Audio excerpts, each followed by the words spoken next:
Good morning everybody. मैं पवन कटारिया आप सबका स्वागत करता हूँ सक्सेस बिलीवर यूट्यूब चैनल के अंदर, जिसमें हमने पहला पार्ट किया था आत्मनिर्भरता के बारे में कि आत्मनिर्भर होना जरूरी क्यों है। स्टूडेंट के लिए भी, एक हाउस वाइफ के लिए भी, जॉब वालों के लिए भी, और जो अपना बिजनेस कर रहे हैं उनके लिए भी एक सेकंड सोर्स ऑफ इनकम होना बहुत जरूरी है आजकल के माहौल और आजकल के टाइम को देखते हुए। तो इसी के सेकंड पार्ट में चलते हैं आज, और स्लाइड के माध्यम से मैं आपको लेने जाके जाना चाहूंगा। जी, ये स्लाइड आपने पहले देखी थी जिसमें हमने आत्मनिर्भर के बारे में बात करी थी। तो इसी में हम सेकंड पार्ट को आज शुरू कर रहे हैं। और ये एक मिडिल क्लास फैमिली का जीवन यापन का चार्ट है, और पिछले 100 साल से लगभग इसी तरह से आगे बढ़ रहा है। इसमें ये बताया गया है कि 1940 में परिवार भी बड़े होते थे और खर्चा हमारा जो होता था वो भी कम होता था उस हिसाब से, और 10 रुपए कमाने वाला भी अपना घर चला लेता था क्योंकि सस्ता टाइम था, आपको पता ही है। लेकिन ये कैसे बढ़ रहा है पिछले 20 साल में, मतलब हर 20 साल के बाद इसमें एक जीरो बढ़ जाती है। जैसे 1960 में ये 100 रुपए हो गया, 1980 में ये 1000 रुपए हो गया, 2000 में ये 10,000 रुपए हो गया, और 2020 अभी ताजा ताजा गया है। इसमें हमें दिल्ली एनसीआर यानी कि मेट्रो सिटी के अंदर आपको रहने का जो है वो 1 लाख रुपया लगता है।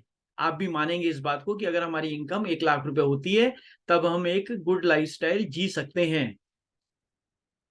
तो ये आपने देखा है। लेकिन क्या हमारी इनकम जो है लगातार इसी माध्यम से, इसी अनुपात में बढ़ रही है क्या? पहले परिवार भी बड़े होते थे तब 10 रुपए 100 रुपए में काम चल जाता था, और आगे जब 2040 आएगा क्या इसमें एक जीरो और नहीं लगेगी? अभी लगता है कि नहीं लग सकती, इतना बड़ा खर्चा थोड़ी हो जाएगा। लेकिन पूछिए उन लोगों से जिन्होंने 10 रुपए 100 रुपए का टाइम देखा है, उन्होंने भी कभी सोचा नहीं था कि ये लाख रुपए हो जाएगा। और पिछले जब 80 साल 100 साल से लगातार इसी तरह बढ़ रहा है इन्फ्लेशन रेट के हिसाब से, तो आगे भी बिल्कुल बढ़ेगा ही बढ़ेगा। तो क्या हमारी इनकम उस रफ्तार से आगे बढ़ रही है? क्या हमारे जो इनकम सोर्स है वो हमें लेके जा रहे हैं लाख रुपए तक, 10 लाख रुपए की इनकम तक अगले 10 साल 20 साल बाद? इसी के बारे में हम आज बात करेंगे। तो रॉबर्ट कियोसाकी ने ये 4 कैटेगरी बताई, जितने भी लोग पैसा कमाते हैं वो इसी कैटेगरी में आते हैं। ESBI, employ category, self employed category, big businessman और इन्वेस्टर। जो लेफ्ट हैंड पे हैं वो है E और S। ये क्या है, इनकी आमदनी सीमित होती है क्योंकि इनके पास घंटे जो होते हैं काम करने के वो भी सीमित होते हैं, क्योंकि अकेले काम करते हैं या 2 4 10 लोगों की टीम बना के काम कर लेते हैं। लेकिन इनके पास समय भी लिमिटेड होता है, पैसा भी लिमिटेड होता है। और अगर सिक्योरिटी की बात की जाए कि जैसे पिछले 3 साल से आप देख रहे थे, एक कोरोना का टाइम आया, तो क्या इनकी जो इनकम थी वो लगातार बढ़ती और वो घर बैठे भी आती रही? नहीं आ पाई, क्योंकि इनके पास सोर्सेज जो हैं वो लिमिटेड होते हैं। ये अपना टाइम बेचते हैं और पैसा कमाते हैं। वहीं राइट हैंड पे जो आप बिग बिजनेसमैन देख रहे हैं, ये अकेले काम नहीं करते, ये बहुत टीम बनाकर काम करते हैं। जैसे टाटा साहब के 5 लाख से ज्यादा एम्प्लॉय होंगे, ऐसे रिलायंस के पास भी एम्प्लॉयज की भीड़ है, ऐसे मैकडी की भी बहुत बड़ी एक चेन है, हल्दीराम की एक बहुत बड़ी चेन है। ये अकेले काम नहीं करते। कभी किसी स्टोर पे अगर सेल कम होती है, दूसरे स्टोर का प्रॉफिट उसको कवर कर लेता है। और इन्वेस्टर जो होते हैं वो बड़ा पैसा लगाते हैं और पैसों के ऊपर पैसा कमाते हैं। लेकिन इनके पास रिजल्ट में क्या मिलता है? इनको असीमित आमदनी होती है इनकी। ये खुद एम्प्लॉय और ऑफिस की तरह बैठे थोड़ी रहते हैं इंतजार में कि ग्राहक आएगा। स्मार्ट काम करते हैं ये। सब लोगों का पास जो समय है वो समय ही इन लोगों को बेच देते हैं वो, और वो लोग काम करते हैं, ये लोग पैसा कमाते हैं, भरपूर पैसा। और सुरक्षा भी इतनी होती है इनके पास कि अगर कोई बाई चांस कैसा भी सीजन आ जाए, कैसी भी परिस्थितियां हो जाए, कैसा भी इन्फ्लेशन आ जाए, इनकी इनकम को बीट नहीं कर सकता, इनकी इनकम को रोका नहीं जा सकता। और इस समय को कई गुना कर देते हैं। जैसे एम्प्लॉई हम और आप जैसे क्या करते हैं, फिर 24 घंटे तो काम नहीं किया जा सकता, 8 घंटे सोना भी है। तो हम लोग 10 से 12 घंटे ही तो काम कर पाते हैं, और अपनी इनकम को बढ़ाने के लिए एक्स्ट्रा सोर्स करते हैं। कभी किसी इंश्योरेंस की वो काम करना शुरू कर देते हैं, पार्ट टाइम में कुछ लोग ट्यूशन कर लेते हैं। ऐसे बहुत सारे सोर्सेज हम इकट्ठा करते हैं कि यार किसी तरीके से तो एक दूसरी तीसरी इनकम आना शुरू हो, जिससे हमारे बच्चों का जो खर्चा है और जो घर का खर्चा है और कंफर्टेबली चल पाए। लेकिन ये लोग भी बड़े बड़े बिजनेस नए नए शुरू करते रहते हैं ताकि अपने इनकम को बढ़ाया जा सके। तो हम लोग 24 घंटे में से 12 घंटे काम कर पाते हैं, ये 24 घंटे में से 5 लाख एम्प्लॉय क्योंकि इनके पास है। अगर हर आदमी 10 10 लाख 10 10 घंटे काम कर रहा है तो ये 50 लाख घंटे काम कर लेते हैं। तो एक एम्प्लॉय जो 24 घंटे में से 12 घंटे काम कर रहा है और एक बिग बिजनेसमैन जो 24 घंटे में से 5 लाख घंटे 50 लाख घंटे काम कर रहा है, तो इनकम कौन ज्यादा कमाएगा? ऑब्वियस है कि राइट साइड वाले पैसा ज्यादा कमाएंगे, इनकम ज्यादा कमाएंगे, क्योंकि इनके पास काम करने के घंटे बहुत ज्यादा हैं। ये लोग तो हैं 5%, इनके पास दौलत 95% है दुनिया की। और लेफ्ट साइड वाले जो लोग हैं ई और एस, इनके ये लोग तो 95% है, इनके पास दौलत 5% है पूरी दुनिया की। तो इतना बड़ा गैप, इतनी बड़ी खाई का गैप क्यों है?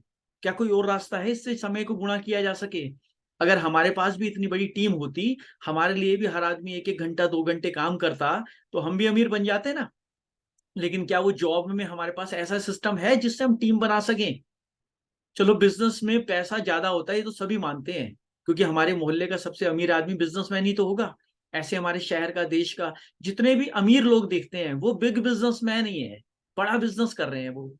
और एम्प्लॉय जो है, क्योंकि उसके पास पैसे की कमी है, तो चलो बिजनेस की तरफ सोचते हैं कि क्यों ना एक बिजनेस किया जाए। लेकिन ट्रेडिशनल बिजनेस को देखो, आप जानते भी हो, आसपास आपके बहुत बड़े बड़े ट्रेडिशनल बिजनेस खुले हुए हैं। क्या वो बिना नॉलेज के खुल सकते हैं? आज हमारे पास नॉलेज अगर नहीं हो, मान लो कपड़े का व्यापार करना है, तो कपड़े की नॉलेज होनी चाहिए, एक्सपीरियंस होना चाहिए, एफर्ट्स भी लगाने पड़ेंगे, मेहनत भी काम लगानी पड़ेगी, दिन रात काम भी करना पड़ेगा। लेकिन क्या वो 10-20 हजार रुपए में खुल जाएगा? नहीं खुलेगा। उसमें भी लाखों करोड़ों रुपए की इन्वेस्टमेंट है। करोड़ों की नहीं, सिर्फ लाखों की तो है। और लाखों की इन्वेस्टमेंट लगाने में डर लगता है हमें, क्योंकि अगर हमने अपने पेरेंट्स का 10-20 लाख 50 लाख लगा भी दिया, क्या गारंटी है उसमें से इनकम आएगी? और नहीं आई तो फिर हम कहीं के नहीं रहेंगे। इसलिए हम कहते हैं, इसलिए हम हर आदमी चाहता तो है बिजनेस करना, लेकिन क्या करता है फिर? इसीलिए 90% से ज्यादा लोग जॉब में आ जाते हैं, कि कोई जो पैसा इतनी मेहनत से कमाया है हमारे पेरेंट्स ने, वो सुरक्षित रह सके और हमारे बहन भाइयों की शादी में हमारे में लग पाए। इसलिए हम इतना बड़ा रिस्क नहीं ले पाते, और कनेक्शंस भी चाहिए। और इन सबको लगा भी दिया, अगर आपने ये सारे पांचों चीजें लगा दी, तो क्या रिस्क और कंपटीशन आपको जीने देगा? आपने इतनी अच्छी दुकान खोली, इतना अच्छा पार्लर खोला, बुटीक खोला, कुछ और बिजनेस किया, पता चला पड़ोस में एक दुकान खुल गई अगले 5 साल के बाद, क्या वो हमारा बिजनेस को आधा नहीं कर देगी? और आप देख रहे हैं, और ऑनलाइन जो सिस्टम चलता जा रहा है और इतनी तेजी से आगे बढ़ रहा है, तो वो भी हमारे बिजनेस को इफेक्ट करेगा। बड़े बड़े ट्रेडिशनल बिजनेस हिल चुके हैं इस समय। 10 मिनट के अंदर आपके घर में सामान आ जाता है क्लिक करते ही। तो आपकी दुकानें आसपास जो है, क्या वो सफर नहीं कर रही इस चीजों से? पूछिएगा उनसे, अगर आपकी जान पहचान में कोई जान है आपका। तो ये सारी एफर्ट्स लगाने के, सारे बिजनेस लगाने के और सारे पैसा लगाने के बाद भी हम सुरक्षित नहीं है। लेकिन ये सारा पैसा, अगर हमारी जगह एक व्यक्ति आए जो कहे कि यार लाखों करोड़ों लगाना है, तेरी जगह अगर मैं लगा दूं, तो क्या तुम तैयार हो काम करने के लिए? अगर हमसे वो पूछे हो। लेकिन हम उससे कहेंगे भाई आप क्यों लगा रहे हो लाखों करोड़ों रुपए हमारे लिए?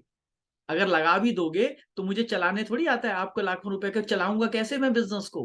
वो कह रहे चलाना भी हम सिखा देंगे, आपको साथी भी देंगे, चलाने के एक्सपर्ट्स भी देंगे।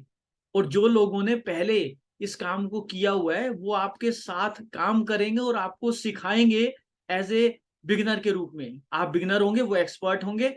आपका हाथ पकड़ के, जैसे टीचर और पेरेंट्स सिखाते थे ना ABC, का खा गा, ऐसे आपको सिखाएंगे। लेकिन हमारे पास ऑफिस खोलने के तो पैसे होने चाहिए ना। वो कह रहे हैं ऑफिस भी हम खोल देंगे, और बताओ, ऑफिस भी हम खोल देंगे, पैसा भी हम लगा देंगे, प्रोडक्ट्स कहाँ बनेगा ये भी हम बना लेंगे, उसकी क्वालिटी कैसी होगी ये भी हम चेक कर लेंगे, उसको लेबर को जो तनख्वाह देनी होगी, फैक्ट्रियां खोलनी होगी वो भी हम कर देंगे, बिजली पानी सारा खर्चा हम कर देंगे। अब बताइए, क्या आप करने को तैयार हैं? और अगर कोई लॉस होगा तो वो लॉस भी हम बियर कर लेंगे, और प्रॉफिट होगा तो उसकी पार्टनरशिप कर लेंगे। ऐसी पार्टनरशिप कहाँ मिलती है? कभी सुनी है आपने ऐसी पार्टनरशिप? लेकिन अगर ऐसी मिल जाए तो क्या विचार है आपका? फिर सीखना चाहिए हमें, मानना चाहिए और समझना चाहिए इस प्रोजेक्ट के बारे में। तो यही हम प्रोजेक्ट को अगली बार मैं आपके साथ डिस्कस करूंगा। एक ऐसा प्रोजेक्ट जिसमें सारी जो बिजनेस की टेंशन्स थी वो सारी एक ही झटके में खत्म कर दी। क्योंकि खत्म तो नहीं हुई, ये भी एक बिजनेस है, खत्म कैसे हो सकती है? लेकिन ये सारी ले ली हमारे बिहाफ पे, किसी ने, किसी ऑर्गेनाइजेशन ने ले ली। और वो कह रहे हैं जी हम सब कुछ देख लेंगे, आप बस अपनी ईमानदारी से, अपनी लगन से काम करो, बाकी हम सब देख लेंगे और धीरे धीरे आपको भी आगे बढ़ा देंगे। बस आप सबमिशन के साथ सीखते जाएं, जैसे हम सिखाएं आपको। जैसे आपने एबीसी सीखी थी, आपने 12 साल पढ़ाई करी थी, तब भी तो आपने सरेंडर किया था। तो तब थी 12 साल की प्रतिबद्धता, 12 साल की कमिटमेंट हमने कर दी थी। क्या हम 1-2 साल 3 साल की कमिटमेंट नहीं कर सकते, इनको देखते हुए, इनको जानते हुए? और पहले पूरा रिसर्च कर लेंगे, फिर देखेंगे अगर अच्छा हुआ तो इसको करेंगे। तो यहीं हम इस मीटिंग की समाप्ति करते हैं और अगली बार फिर इसके बारे में और आगे बात करेंगे कि कैसे संभव है कि ये सब कुछ हो जाएगा। ठीक है दोस्तों, थैंक यू सो मच, जल्दी मिलते हैं।